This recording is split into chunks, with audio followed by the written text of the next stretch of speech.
Hey guys, on today's video we're going to be updating your iPad, so let's get started. Go right into your settings. Inside your settings, you should see your first option where it's going to say your device's name or your own name. Make that backup. However, since this update's pretty small, you could skip out on the backup that I always suggest doing on iCloud. If you have no space on your iCloud, by the way, you can hook up your iPad to your computer, use Finder on Mac or iTunes right here on PC in order to make that backup and update it if you're having any issues anyways. So right now, our second option does say software update. However, let's pretend you guys don't see that.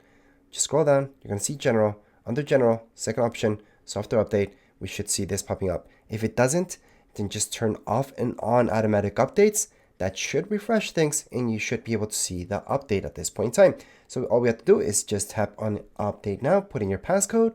If you have one, not everybody has a passcode, and then just let it be. At this point in time, you could just leave your iPad 2V. It's going to restart by itself. You're going to see an Apple loading bar, and you're going to be done with the update. So this is about a gig. That doesn't mean that you just need a gig of space on your iPad left. You actually need a couple of gigs because it needs the gig to download. Then it needs a couple gigs just to install and do the whole thing. So even if it's telling you that you still need, let's say, 3 more gigs, you still don't have enough. Make sure you have at least 2 extra gigs just as a buffer so it doesn't get stuck and then something really bad happens where you have to go ahead and factory reset your iPad right here.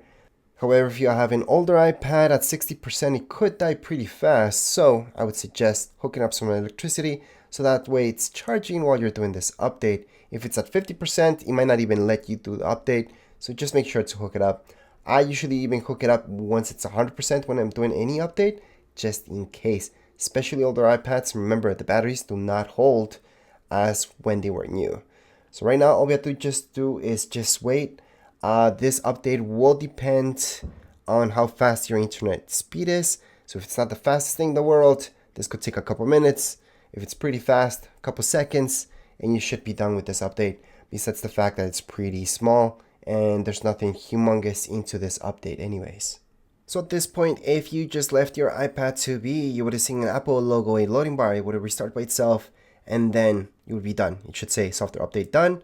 Scroll up, put in your passcode if you have one, go into settings, software update, and you should see that you're in the latest iPadOS. And that would be it for this video. If you guys have any questions, comments, you guys can write them down here in the comments area. Don't forget to subscribe and like. Thank you.